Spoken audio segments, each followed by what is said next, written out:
Chapter 10, number 1 asks us to factor out the GCF here. We have 6x and a 3.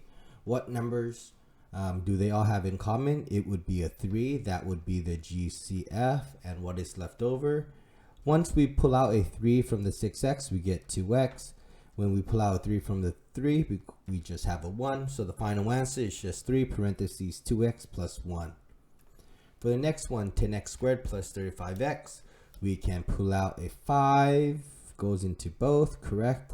And there's an x in both. If we pull out a 5x from the 10x squared, we are left with 2x. We pull out a 5x here from the 35, we get a 7. And then the last one, we cannot pull out an x because there is no x next to the 24. So let's see if we can pull out anything here. We have a 2, 16, and 24, so the biggest thing we could pull out here is a 2.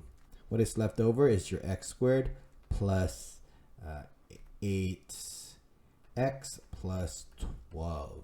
So there you go. That is how we factor by pulling out the GCF. Technically, you can finish this. Okay. The real answer here would be 2. And then if you factor the inside, I think it is what, 6 and 2, so plus 6 and x plus 2.